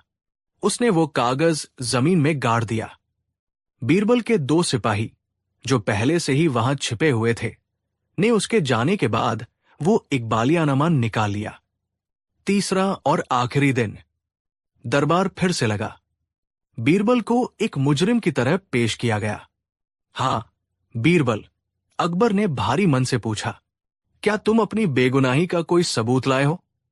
जी जहांपनाह, बीरबल ने कहा, सबूत भी है और गवाह भी। बीरबल ने सबसे पहले सेठ हीराचंद को कटघरे में बुलाया। सेठ जी, आप कसम खाकर कहिए कि मैंने आपसे रिश्वत ली है। हीराचंद ने घबराते हुए कहा, हां, तुमने ली है। बीरबल मुस्कुराए, ठीक है, तो फिर ये बताइए कि जब आपने मुझे 1 लाख मोहरें दी तो उस वक्त रात थी या दिन? और मोहरें थैलों में थी या संदूकों में? हीराचंद इस सवाल के लिए तैयार नहीं था। उसने घबराकर मीर कासिम की ओर देखा। मीर कासिम ने धीरे से अपनी पलकें झपकाई, जिसका मतलब था रात। हीराचंद बोला, रात का वक्त था। बीरबल ने पूछा, और मोहरें? मीर कासिम ने अपने संदूक जैसे पेट की ओर इशारा किया। हीराचंद बोला, संदूकों में थी। बीरबल ने कहा, ठीक है, जहांपनाह, इस गवाह से और कुछ नहीं पूछना। इसके बाद बीरबल ने मुंशी राम भरोसे को बुलाया। राम भरोसे का चेहरा उतरा हुआ था। बीरबल ने वही सवाल उससे पूछा, राम भरोसे, तुम तो मेरे छास मुंशी हो, तुम बताओ, जब सेठ ने मुझे रिश्वत दी तो रात थी या दिन? राम भरोसे ने मुल्ला दो प्याजा की ओर देखा, जो दरबार में दिन के उजाले की तरह साफ दिखने वाली अपनी सफेद दाढ़ी सहला रहा था। राम भरोसे बोला, दिन का वक्त था। बीरबल ने पूछा, और मोहरे? मुल्ला ने अपने लटकते हुए थैले जैसे कुर्ते की ओर इशारा किया। राम भरोसे बोला, थैलियों में थी। अब दरबार में बैठे सभी लोग समझ गए कि कुछ गड़बड़ है। दोनों गवाहों के बयान अलग अलग थे। बीरबल ने शहंशाह की ओर मुड़कर कहा, जहांपनाह, अब आप ही देखिए, एक ही घटना के 2 मुख्य गवाह अलग अलग बातें कह रहे हैं। एक कहता है रात थी, दूसरा कहता है दिन। एक कहता है संदूक थे, दूसरा कहता है थैलिया। क्या इससे यह साबित नहीं होता कि यह पूरी कहानी मनगढ़ंत है? अकबर का शक अब यकीन में बदल रहा था। मीर कासिम, मुल्ला और हकीम के चेहरे पर पसीना आ गया था। लेकिन बीरबल यहीं नहीं रुके। उन्होंने अपना ब्रह्मास्त्र निकाला। उन्होंने वो इकबालियानामा, जो राम भरोसे ने लिखा था, शहंशाह के सामने पेश कर दिया। जहांपनाह, यह है इस साजिश का पूरा कच्चा चिट्ठा। इसे खुद मेरे मुंशी राम भरोसे ने लिखा है, जिसने डर और लालच में आकर मेरा साथ छोड़ा था। अकबर ने वो तत् पढ़ा। उसे पढ़ते ही उनकी आंखें अंगारों की तरह दहकने लगी। उसमें साफ साफ लिखा था कि असली साजिशकर्ता मीर कासिम, मुल्ला दो प्याजा और हकीम फरीद थे। शहंशाह अपनी गद्दी से उठे और उनकी गरजती हुई आवाज पूरे दरबार में गूंज उठी, सिपाहियों, इन तीनों गद्दारों मीर कासिम, मुल्ला दो प्याजा और हकीम फरीद को फौरन गिरफ्तार कर लो। तीनों अपनी जगह से भागने की कोशिश करने लगे, लेकिन सिपाहियों ने उन्हें दबोच लिया। सेठ हीराचंद और राम भरोसे शहंशाह के पैरों में गिरकर माफी मांगने लगे। अकबर ने बीरबल की ओर देखा। उनकी आंखों में अपने दोस्त के लिए सम्मान और अपनी गलती के लिए पछतावा था। बीरबल, हमें माफ कर दो, हमने तुम पर शक किया। बीरबल ने कहा, जहां पनाह, आप शासक हैं और सबूतों के आधार पर फैसला करना आपका धर्म है। आपकी कोई गलती नहीं। गलती तो इन लोगों की है जिनकी आंखों पर ईर्ष्या की पट्टी बंधी थी। शहंशाह ने उन तीनों साजिशकर्ताओं को देश निकाला और उनकी सारी जायदाद जब्त करने का हुक्म दिया। सेठ हीराचंद को कर चोरी के जुर्म में काल कोठरी में डाल दिया गया और राम भरोसे को नौकरी से निकालकर शहर से बाहर कर दिया गया। बीरबल को उनका मंत्री पद पूरे सम्मान के साथ वापस लौटाया गया। उस दिन दरबार ने एक बार फिर देख लिया कि जो लोग दूसरों के लिए गड्ढा खोदते हैं वे एक दिन खुद ही उसमें गिरते हैं। बीरबल को नीचा दिखाने की हर कोशिश उन्हें पहले से भी ज्यादा ऊंचा उठा देती थी, क्योंकि उनकी सबसे बड़ी ताकत उनकी बुद्धि नहीं बल्कि उनकी सच्चाई और ईमानदारी थी। कहानी 5। हिंदुस्तान की सरजमी पर जब मुगल सल्तनत का सूरज अपनी पूरी आबोताब से चमक रहा था, तब शहंशाह जलालुद्दीन मोहम्मद अकबर का दरबार अपनी शानो शौकत और अपने नवरत्नों के लिए पूरे आलम में मशहूर था। उन नवरत्नों में एक हीरा ऐसा भी था जिसकी चमक के आगे बड़ी बड़ी सल्तनतों की दौलत भी फीकी पड़ जाती थी। वो हीरा था बीरबल, जिनकी बुद्धि का लोहा सिर्फ हिंदुस्तान ही नहीं बल्कि दूर दराज के मुल्क भी मानते थे। ये कहानी न्याय, ईर्ष्या और बुद्धि की उस अद्भुत जंग की है जहां एक निर्दोष की पगड़ी दांव पर लगी थी और उसे बचाने का जिम्मा था बीरबल के कंधों पर। आगरा के मुख्य बाजार में सेठ हरिदास की हवेली नुमा दुकान थी। वो न केवल एक अमीर व्यापारी थे बल्कि अपनी ईमानदारी, विनम्रता और दान पुण्य के लिए भी जाने जाते थे। उनकी दुकान में ईरान से आए कालीन, चीन से आया रेशम और सूरत के कारीगरों द्वारा बनाए गए जेवरात का ऐसा संग्रह था कि देखने वालों की आंखें चौंधिया जाती थी। शहंशाह अकबर भी अक्सर अपनी बेगमों के लिए थास जेवरात सेठ हरिदास की दुकान से ही मंगवाते थे। हरिदास की सफलता और उनकी नेकनामी कई लोगों की आंखों में खटकती थी। उन्हीं में से एक था धनंजय सेठ। धनंजय की दुकान हरिदास की दुकान के ठीक सामने थी, लेकिन उसकी दुकान पर हमेशा मक्खियां भिन भिनाती रहती थी। धनंजय की रगरग में हरिदास के लिए ईर्ष्या और घृणा का जहर भरा हुआ था। वो हर पल बस यही सोचता कि किस तरह हरिदास को बर्बाद करके उसकी जगह ले ले। उसे लगता था कि हरिदास की इज्जत और शोहरत ही उसकी नाकामी की सबसे बड़ी वजह है। एक दिन ईरान के शाह ने शहंशाह अकबर के लिए दोस्ती के प्रतीक के रूप में एक बेशकीमती हार भेजा। उस हार का नाम था नूरेरान। उसमें जड़े हीरे रात के अंधेरे में भी जुगनुओं की तरह चमकते थे। शहंशाह उस तोहफे को देखकर बहुत प्रसन्न हुए।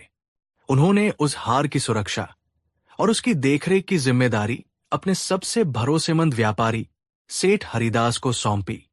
शहंशाह ने कहा, हरिदास, ये हार केवल एक जेवर नहीं बल्कि दो सल्तनतों की दोस्ती की निशानी है। इसे अपनी जान से भी ज्यादा संभाल कर रखना।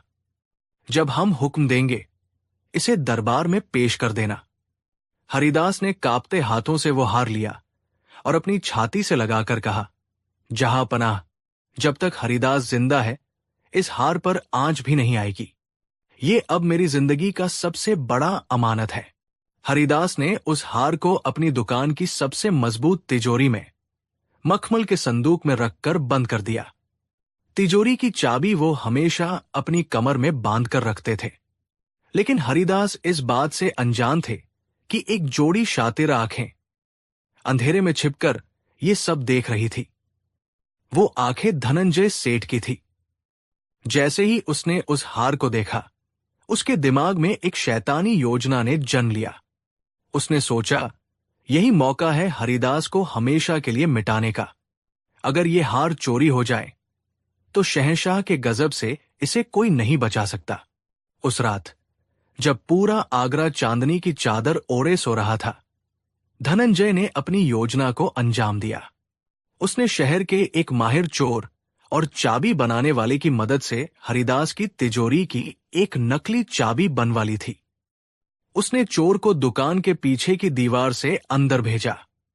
चोर ने तिजोरी खोली और असली नूरेरान हार निकालकर धनंजय को दे दिया। इसके बाद धनंजय ने अपनी योजना का अगला और सबसे खतरनाक कदम उठाया।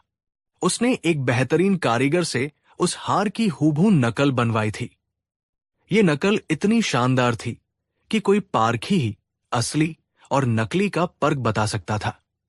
धनंजय ने उस नकली हार को हरिदास की हवेली में, उनके निजी कक्ष में, एक पुराने संदूक के नीचे गुप्त तहखाने में छिपा दिया, जिसके बारे में शायद हरिदास खुद भी भूल चुके थे। उसकी योजना साफ थी, पहले चोरी का इल्जाम और फिर सबूत के तौर पर घर से हार की बरामदगी।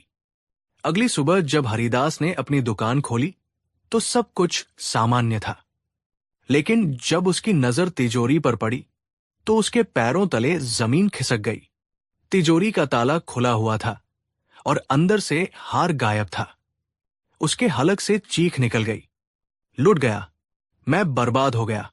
शोर सुनकर नौकर चाकर और पड़ोसी इकट्ठा हो गए। देखते ही देखते ये मबर आग की तरह पूरे शहर में फैल गई। शहर का कोतवाल अपनी टुकड़ी के साथ पहुंचा।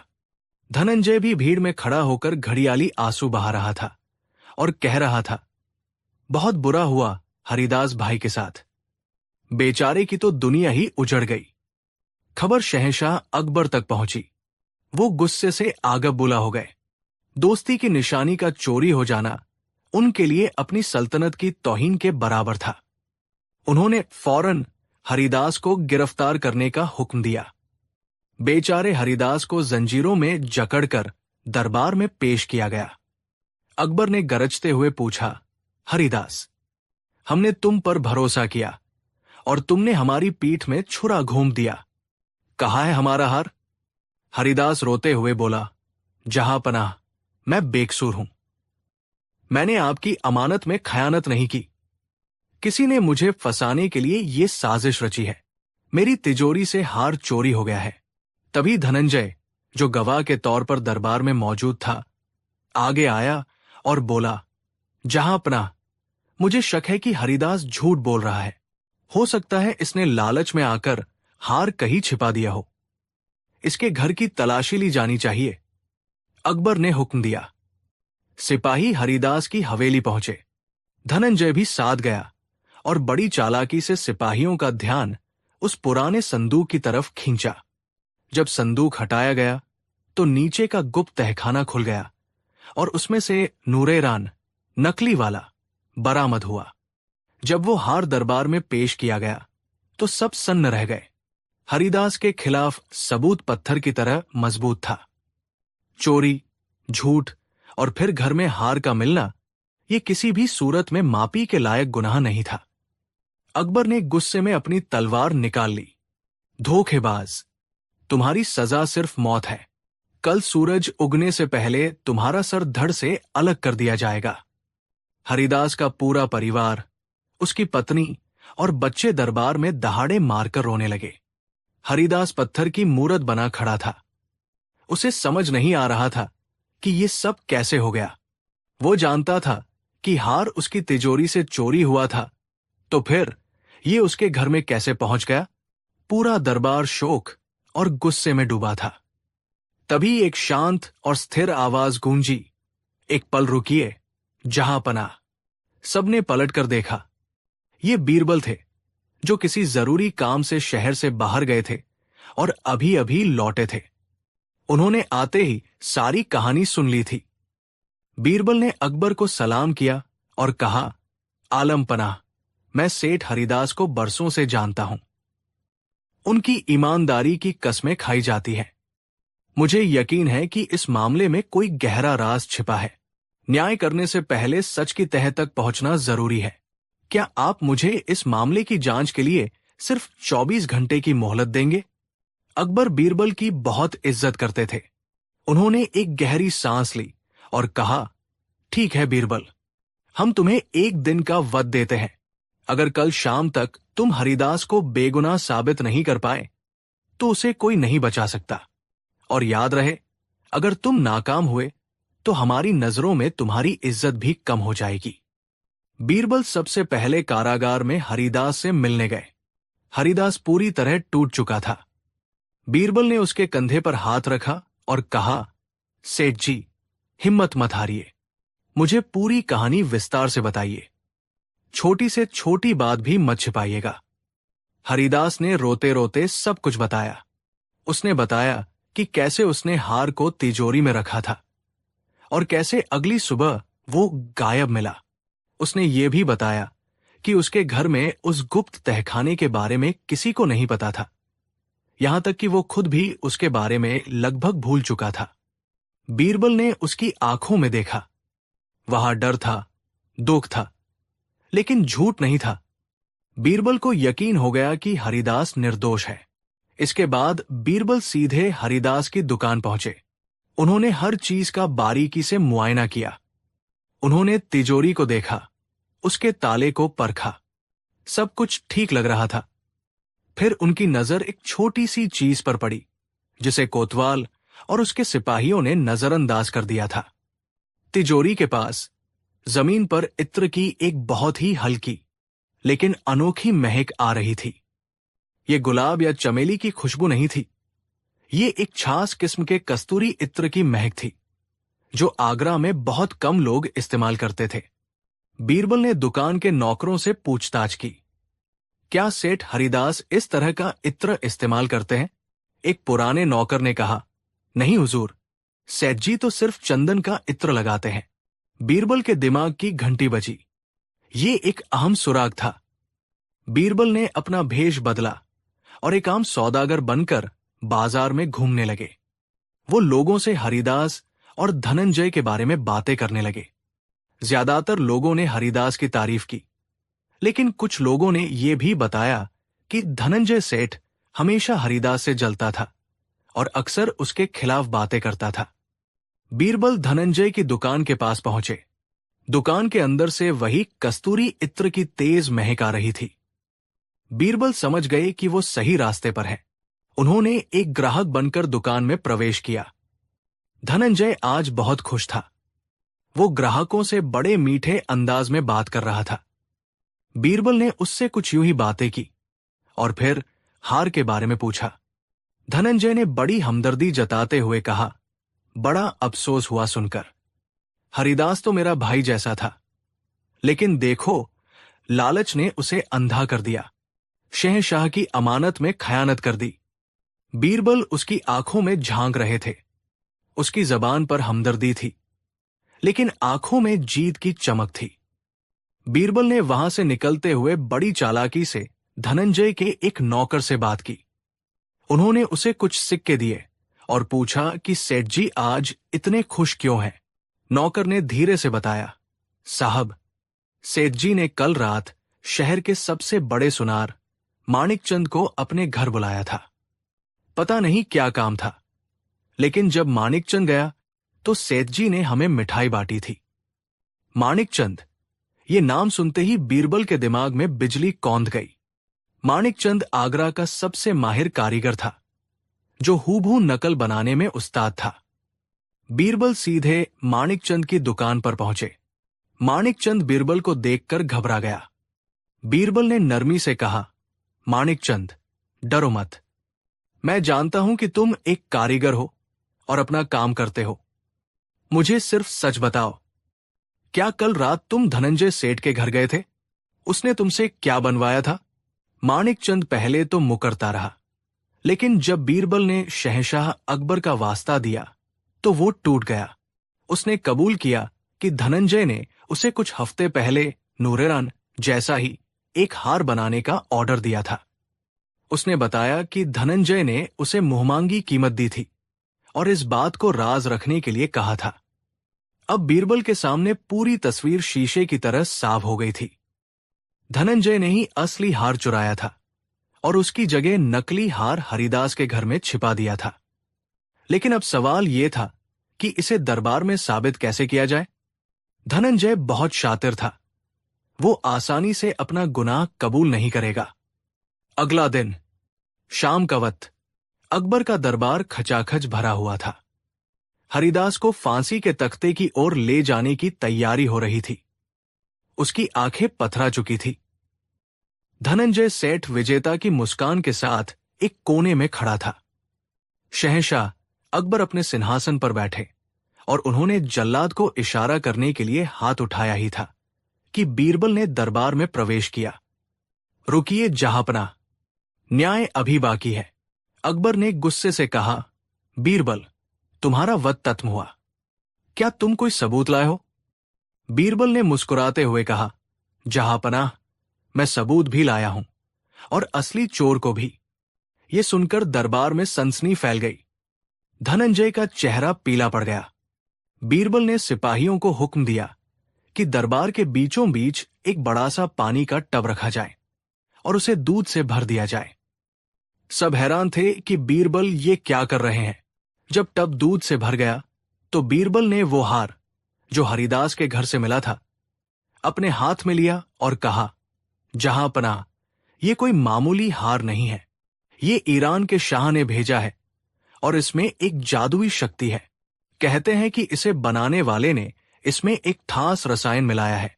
अगर ये हार दूध के संपर्क में आता है तो दूध का रंग नहीं बदलता, लेकिन अगर इस हार की नकल दूध में डाली जाए तो दूध तुरंत काला पड़ जाएगा।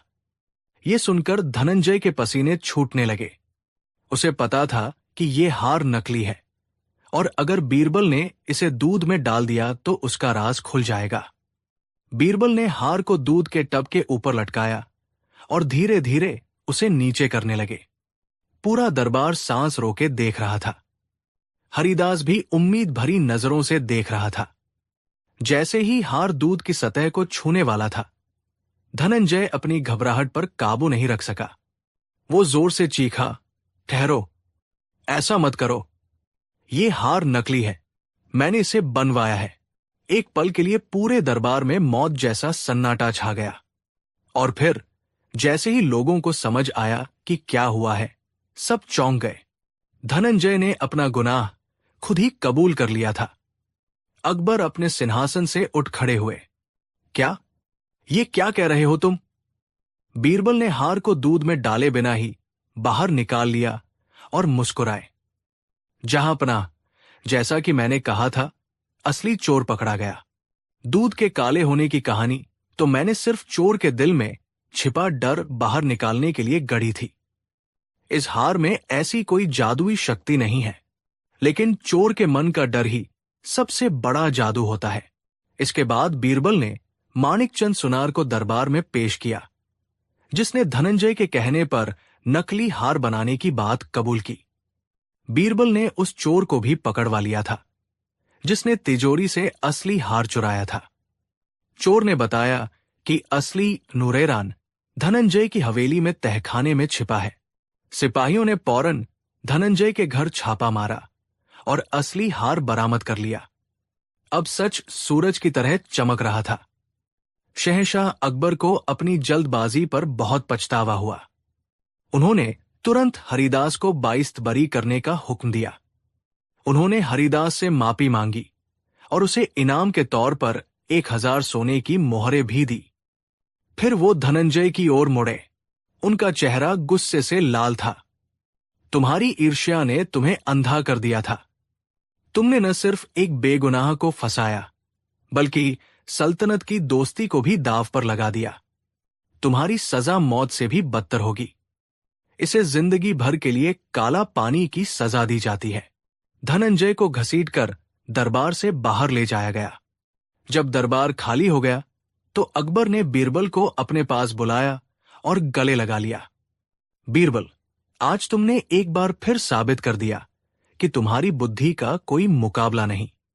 तुमने न सिर्फ एक निर्दोष की जान बचाई, बल्कि न्याय का सिर भी ऊंचा रखा। हम तुम्हारे शुक्रगुजार हैं। बीरबल ने विनम्रता से सिर झुकाकर कहा, जहांपनाह, ये मेरा फर्ज था। न्याय की असली पहचान यही है कि 100 गुनहगार भले ही छूट जाए, लेकिन एक बेगुनाह को सजा नहीं होनी चाहिए। सत्य परेशान हो सकता है, लेकिन पराजित कभी नहीं। और इस तरह बीरबल ने अपनी चतुराई और न्याय बुद्धि से न केवल एक निर्दोष व्यापारी को मौत के मुंह से बचाया, बल्कि उसके खोए हुए सम्मान को भी वापस दिलाया। ये कहानी हमें सिखाती है कि ईर्ष्या की आग इंसान को जलाकर राख कर देती है, लेकिन सत्य और बुद्धिमानी का प्रकाश हमेशा अंधकार को चीरकर अपना रास्ता बना ही लेता है। कहानी 6। मुतलिया सल्तनत के उस सुनहरे दौर में, जब शहंशाह अकबर के नाम का डंका पूरी दुनिया में बजता था, उनकी राजधानी आगरा न केवल व्यापार और शक्ति का केंद्र थी, बल्कि ज्ञान और दर्शन की बहसों का भी एक जीवंत अखाड़ा थी। अक्सर शहंशाह के दरबार में ऐसे सवाल उठते थे जो तलवार की धार से ज्यादा पैने और किसी भी खजाने से ज्यादा कीमती होते थे। एक दिन मौसम बेहद सुहाना था। दरबार की बैठक के बाद शहंशाह अकबर अपने खास बाग में अपने नवरत्नों के साथ टहल रहे थे। चारों ओर खिले फूलों की महक और फव्वारों का संगीत मन को मोह रहा था। शहंशाह का मन आज बेहद प्रसन्न और दार्शनिक हो उठा था। उन्होंने अपने दरबारियों की ओर देखकर एक सवाल उछाला, हमारे राज्य में सबसे शक्तिशाली चीज क्या है? किसी ने कहा, हुजूर, आपकी फौज।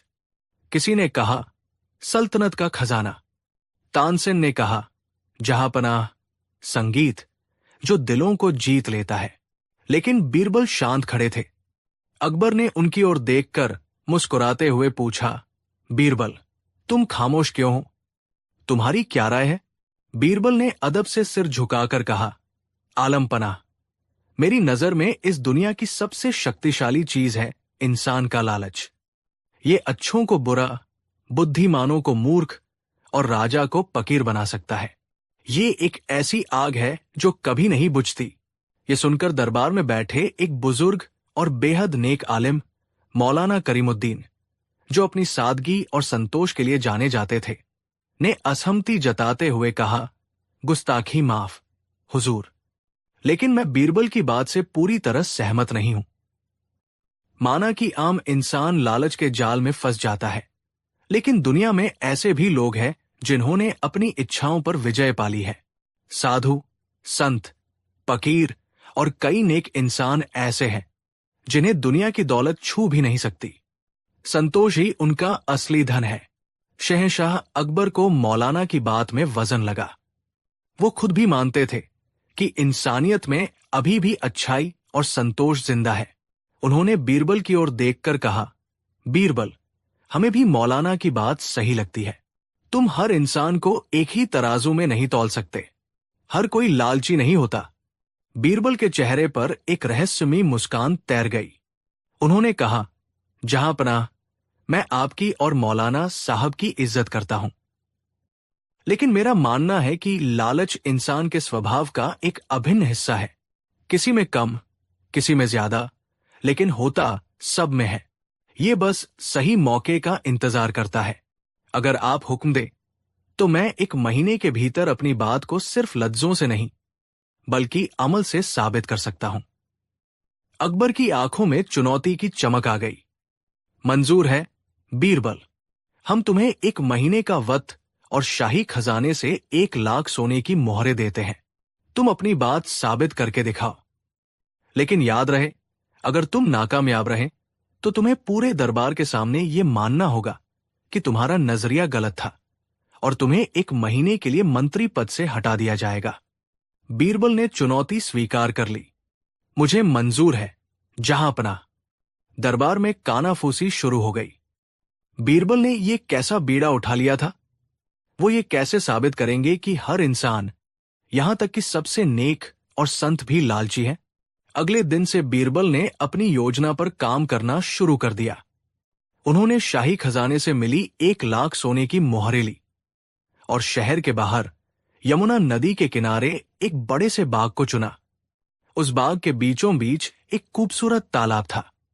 बीरबल ने शाही कारीगरों को बुलाकर उस तालाब के चारों ओर संगमरमर की सीढ़ियां बनवाईं और बाग को फूलों और रोशनी से सजवा दिया। फिर बीरबल ने पूरे आगरा में ढिंढोरा पिटवा दिया। ढिंढोरची मुनादी करते हुए गलियों और बाजारों में घूमने लगे। सुनो, सुनो, सुनो, शहंशाह अकबर की ओर से ऐलान। शहंशाह ने अपनी प्रजा की भलाई और शुद्धि के लिए एक चमत्कारी तालाब का निर्माण करवाया है, जो कोई भी इस तालाब में सच्चे मन से डुबकी लगाएगा, उसके सारे दुख दर्द और पाप धुल जाएंगे। और यही नहीं, शहंशाह उस व्यक्ति की भक्ति और शुद्धि से प्रसन्न होकर उसे तालाब से निकलने पर सोने की एक मोहर इनाम में देंगे। ये अवसर केवल एक दिन के लिए है, आने वाली पूर्णिमा की सुबह। ये ऐलान सुनते ही पूरे शहर में हलचल मच गई। लोग तरह तरह की बातें करने लगे। एक डुबकी लगाने से पाप भी धुलेंगे और एक सोने की मोहर भी मिलेगी। ये तो सोने पर सुहागा था। खबर जंगल की आग की तरह आसपास के गांवों और कस्बों तक फैल गई। अकबर ये सब देख रहे थे। उन्होंने बीरबल से पूछा, बीरबल, ये क्या है? इससे तो सिर्फ गरीब और जरूरतमंद लोग ही आएंगे। तुम ये कैसे साबित करोगे कि अमीर और संत भी लालची हैं? बीरबल ने मुस्कुराकर कहा, जहांपनाह, थोड़ा सब्र रखें। ये तो अभी शुरुआत है। लालच की मछली को पकड़ने के लिए चारा तो डालना ही पड़ता है। पूर्णिमा का दिन आया। सुबह की पहली किरण के साथ ही उस बाग के बाहर हजारों लोगों की भीड़ जमा हो गई। उसमें गरीब किसान, मजदूर, छोटे दुकानदार, औरतें, बच्चे, बूढ़े सब शामिल थे। हर कोई उस चमत्कारी तालाब में डुबकी लगाने के लिए बेताब था। जैसे ही बाग के दरवाजे खुले, भीड़ सैलाब की तरह अंदर घुस गई। लोग कपड़ों समेत तालाब में कूदने लगे। हर तरफ चीख पुकार और अफरातफरी का माहौल था। हर कोई जल्द से जल्द डुबकी लगाकर अपनी सोने की मोहर लेना चाहता था। बीरबल के सिपाही बड़ी मुश्किल से व्यवस्था बनाए हुए थे। हर व्यक्ति जो तालाब से बाहर निकलता, बीरबल का एक मुंशी उसके हाथ पर एक सोने की मोहर रखकर उसका नाम दर्ज कर लेता। दोपहर होते होते लगभग पूरा शहर तालाब में डुबकी लगा चुका था। अकबर ने अपने महल की छत से ये नजारा देखा और बीरबल से कहा, देखो बीरबल, मैंने कहा था ना, सिर्फ जरूरतमंद लोग ही आए हैं। शहर का कोई भी बड़ा सेठ, कोई ज्ञानी पंडित या कोई आलिम यहां नजर नहीं आ रहा। तुम्हारी योजना आधी सफल हुई। बीरबल ने कहा, जहांपनाह, अभी दिन तत्म नहीं हुआ है। शाम ढलने लगी। भीड़ अब कम हो गई थी। तभी बाग के दरवाजे पर एक शानदार पालकी आकर रुकी। उसमें से आगरा के सबसे अमीर सेठ धर्मपाल दास उतरे। धर्मपाल दास अपनी कंजूसी के लिए मशहूर थे, लेकिन समाज में अपनी बड़ी इज्जत बनाए रखने के लिए दान पुण्य का दिखावा भी करते थे। उन्हें देखकर सब हैरान रह गए। बीरबल ने आगे बढ़कर उनका स्वागत किया। आइए सेठ जी, आपका स्वागत है। सेठ धर्मपाल दास ने थोड़ी झिझक के साथ कहा, बीरबल जी, हम तो बस ये देखने आए थे कि शहंशाह ने प्रजा के लिए कितना अच्छा इंतजाम किया है। हम जैसे लोगों को इसकी क्या जरूरत? हमारे पास तो ईश्वर का दिया सब कुछ है। बीरबल ने मुस्कुराते हुए कहा, सेठ जी, ये तालाब सिर्फ गरीबों के लिए नहीं है, ये तो आत्मा की शुद्धि के लिए है। और जहां तक सोने की मोहर की बात है, वो तो शहंशाह का प्रसाद है। प्रसाद को कौन मना करता है? क्या आप अपनी आत्मा को और पवित्र नहीं करना चाहेंगे? आत्मा की शुद्धि और शहंशाह का प्रसाद, ये दो शब्द सेठ के दिल में चुभ गए। उन्होंने सोचा, एक डुबकी लगाने में क्या हर्ज है? एक सोने की मोहर का फायदा ही होगा और समाज में ये संदेश भी जाएगा कि सेठ जी कितने धार्मिक हैं। यही सोचकर उन्होंने अपने कीमती कपड़े उतारे और तालाब में डुबकी लगा दी। जब वो बाहर निकले तो बीरबल ने खुद उन्हें एक सोने की मोहर भेंट की। सेठ ने उसे ऐसे लिया जैसे कोई बहुत बड़ा खजाना मिल गया हो। अकबर ये देखकर हैरान थे। एक ऐसा आदमी जिसके पास दौलत के अंबार थे, वो भी एक सोने की मोहर के लालच को नहीं छोड़ सका। अभी ये आश्चर्य तत्व भी नहीं हुआ था कि बाग में एक और खास मेहमान का आगमन हुआ। ये थे शहर के सबसे बड़े ज्ञानी और सम्मानित पंडित आचार्य वागीश, जो हमेशा अपने प्रवचनों में लोगों को मोहमाया और लालच से दूर रहने का उपदेश देते थे। उनके चेहरे पर एक अद्भुत तेज था और उनके साथ उनके कई शिष्य भी थे। बीरबल ने उनका भी आदर सत्कार किया। आचार्य वागीश ने कहा, मंत्री जी, हम इस प्रपंच में विश्वास नहीं करते।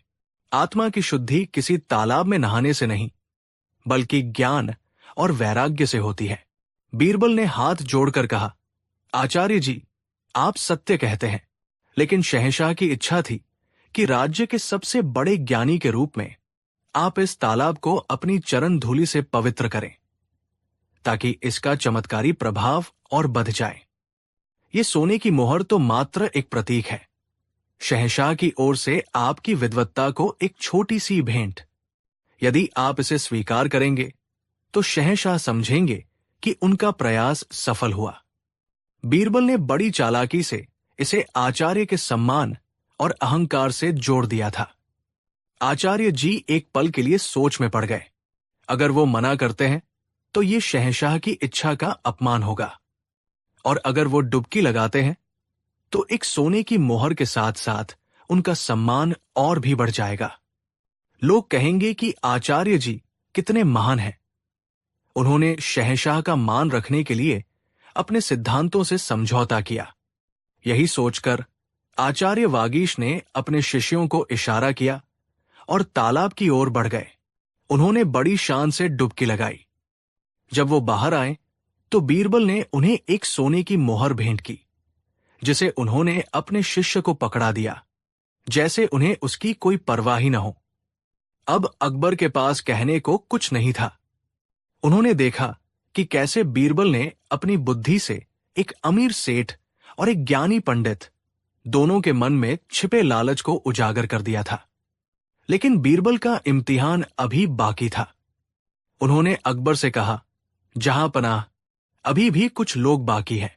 मौलाना करीमुद्दीन साहब, जिन्होंने इस बहस की शुरुआत की थी, अभी तक नहीं आए। तभी एक सिपाही ने आकर खबर दी कि मौलाना साहब अपनी कुटिया में बीमार है।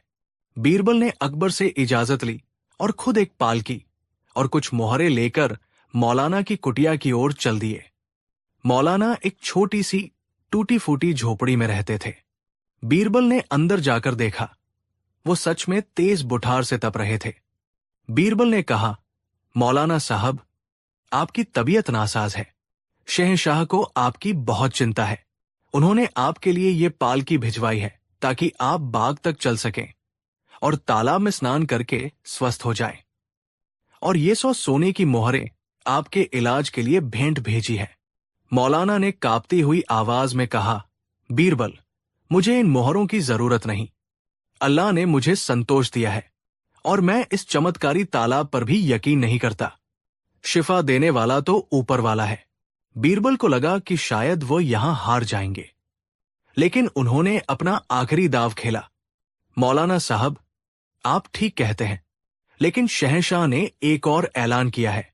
उन्होंने कहा है कि जो कोई भी इस पवित्र काम में हिस्सा लेने से इनकार करेगा, उसे शहंशाह का विरोधी समझा जाएगा और उसकी सारी जायदाद जब्त कर ली जाएगी।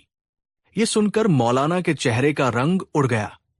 उनकी जायदाद के नाम पर सिर्फ वो छोटी सी झोपड़ी ही थी जो उन्हें उनके पुरखों से मिली थी। वो उसे खोना नहीं चाहते थे।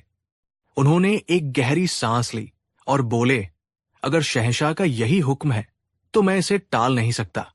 चलो, मैं चलता हूं। कमजोरी के बावजूद मौलाना पालकी में बैठकर बाग तक आए और तालाब में डुबकी लगाई। बीरबल ने उन्हें एक सोने की मोहर दी, जिसे उन्होंने चुपचाप अपनी जेब में रख लिया। अब अकबर पूरी तरह निरुत्तर हो चुके थे। उन्होंने मान लिया था कि बीरबल जीत गया है।